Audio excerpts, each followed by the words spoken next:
Hello, xin chào tất cả mọi người đã quay trở lại với kênh Rúp TV. Chắc là rằng lâu lắm rồi các bạn chưa gặp lại cái phim hài, clip ngắn, MV của bên kênh Rúp TV. Bây giờ thì Rúp mới xuất hiện ha.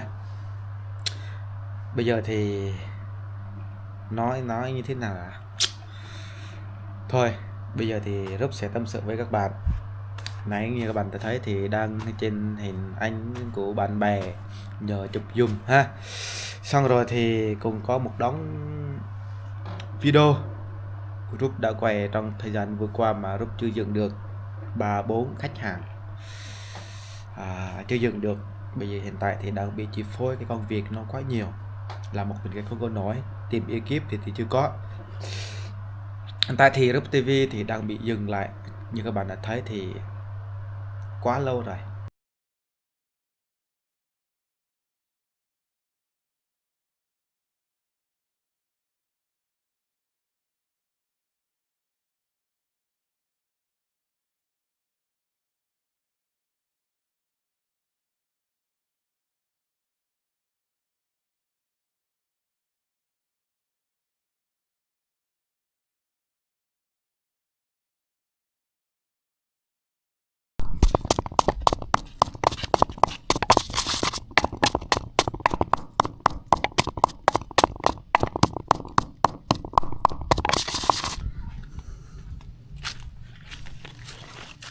Đây là quả chọi moi ha. Đây là quả chọi moi. Đây là quả chọi moi.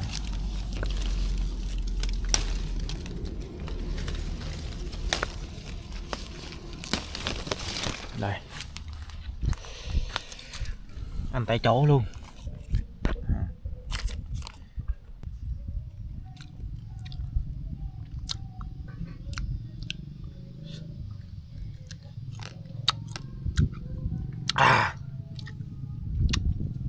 Chua quá các bạn ơi, quá chua luôn.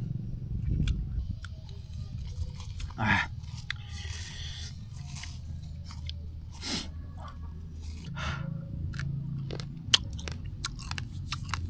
À. À. À.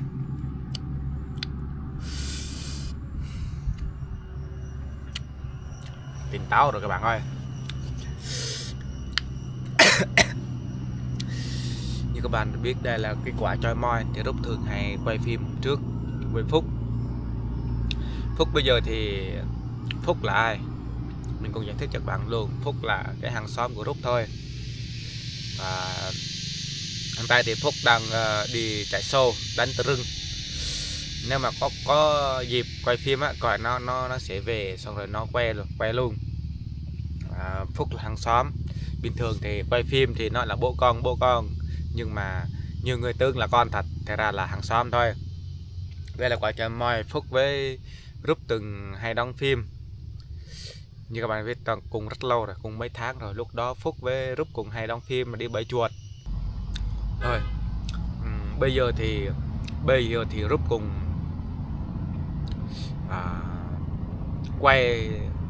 quay lại quá khứ ha, quay lại quá khứ cho các bạn xem những thời gian vừa qua, câu chuyện của Rút tại sao dừng lại video, dừng lại YouTube là như thế nào. Bây giờ thì mời các bạn cùng quay lại nha.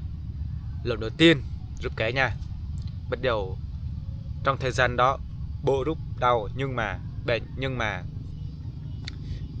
chưa đến nỗi mà gọi là lâm nặng. Lúc đó là bố Rút nói rằng ước rằng là nhà của Rút làm xong để ước được thấy nhà của Rút như thế nào, được làm xong như thế nào. Sợ rằng Rút làm nhà không xong rồi không có tiền để làm nhà, rồi lại nhà không có xong nữa đó. Bố Rút rất là sợ cái đó, nên bố muốn rằng trước khi mất đi là muốn là thấy cái nhà đã, thấy được cái nhà Rút làm xong. Nhưng mà thật đáng tiếc rằng bố xong không tới được là nhà Rút xong đâu ha. Rồi anh em họ hàng lên giúp, rồi thợ xây nhà, rồi đổ xe đổ cát, rồi đó lúc đó bố Rút mới lâm bệnh. nặng, xong rồi đi bệnh viện Hoàng Anh Gia Lai. Xong Hoàng Anh Gia Lai rồi các anh chị dẫn bố đi tới Đà Nẵng, chữa bệnh, nhưng mà bác sĩ bỏ tay hết. Sau hơn 1 tuần 2 tuần gì đó là bố về lại nhà. Bố về nhà thì bố đã bệnh nặng, rất là nặng, không thể đứng dậy nữa, có khoảng gần 1 tháng, khoảng 1 tháng gì đó là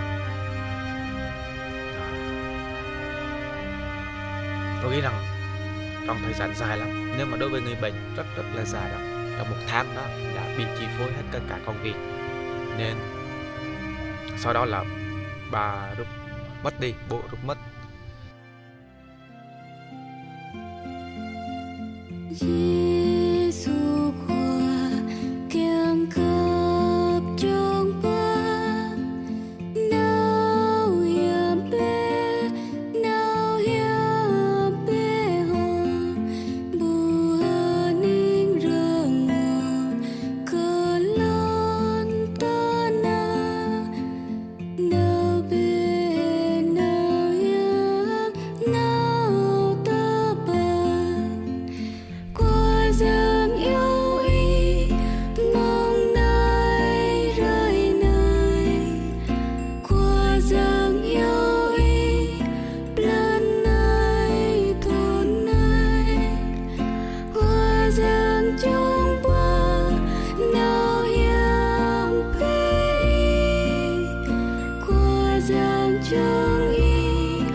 Mấy tháng trôi qua rồi ha, được mấy tháng trôi qua rồi. Bây giờ thì Rút sẽ dẫn các bạn qua thăm mộ của bà Rút nha. Mời các bạn cùng xem nha. Đây là con đường xuống.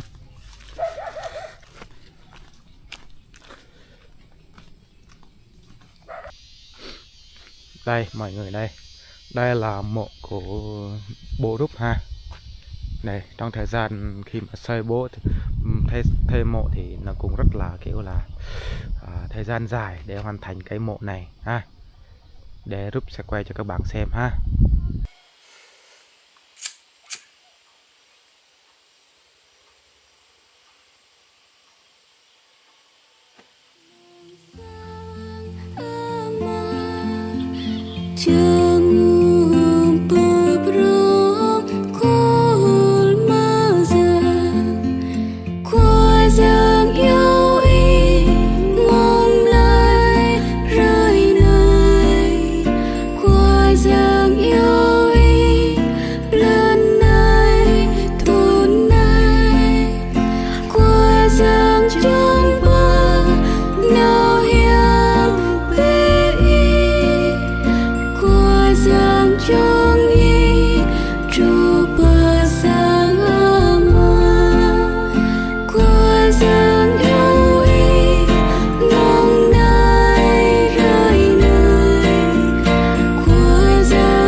Cảm ơn các bạn đã xem hết cái video này. những lời tâm sự và kể chuyện của Rúp cho các bạn ha. Cảm ơn các bạn rất nhiều. Cũng có một số bạn trên Facebook cùng chia sẻ chia buồn rất là nhiều. Mình cũng cảm ơn tất cả mọi người suốt thời gian qua cùng đã theo dõi Rúp TV. Khi mà Rúp vắng mặt, khi mà Rúp không còn up video nữa thì có rất nhiều người hỏi thăm, rồi hỏi khi nào có video, khi nào ra MV, khi nào ra phim hay. Các bạn luôn luôn quan tâm đến Rúp TV. Cảm ơn các bạn rất là nhiều. Hẹn gặp lại các bạn một video tiếp theo ha. Rúp sẽ giới thiệu về cái căn nhà nhỏ xinh của Rúp nữa. Mình sẽ quay cho các bạn trong thời gian đó và tới giờ ngày hôm nay. Hẹn gặp lại các bạn một video tiếp theo, có thể là MV, có thể là vlog và có thể là phim hài cho các bạn xem. Mong rằng trong thời gian tới Rúp sẽ lấy lại cái tinh thần, cảm hứng, cảm xúc, viết lại kịch bản MV, viết lại kịch bản phim hài, phim ngắn hay là vlog cho các bạn xem. Bye bye.